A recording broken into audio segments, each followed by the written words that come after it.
Hello, John Sichon, Rappler reporter for the Visayas. Nandito po tayo ngayon sa Tourist Garden Hotel sa Barangay Agus, Lapu-Lapu City in Cebu. Recently na-confirm ng Presidential Anti-Organized Crime Commission na may Pogo Hub dito here in one of the unsuspecting barangays of Lapu-Lapu City. The Bureau of Immigration, the National Bureau of Investigation, and other law enforcement agencies are recently conducted a raid here where they caught more than 100 foreign nationals who are operating a scam hub here at the Pogo Hub in the Tourist Garden Hotel. Officials were able to account for 162 foreign nationals. Here's PAOCC spokes Winston Casio on the operation. This came from a request, stemmed from a request from the Indonesian embassy. Well, there were 3 Indonesian nationals who were able to escape here July 21. No, then they sought the assistance of the embassy. Tapos kanang irang embassy informed us, the OJ Yakat local, NBI local, then DOJ Manila.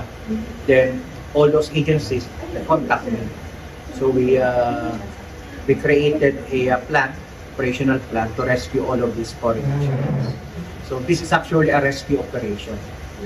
We were just here to rescue the Indonesian nationals. Kaya lang pagdating po namin dito, in flagrante delicto, caught in the act, nakita namin, merong mga scam farm dito.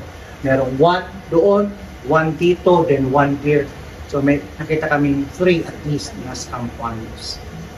At first glance, it looks like an ordinary hotel, but authorities were able to seize computers, mobile phones, and other electronic devices used for love scams and cryptocurrency scams.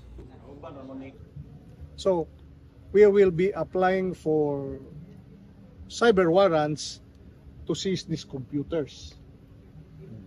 Initially, the Bureau of Immigration will be filing cases against these foreign nationals.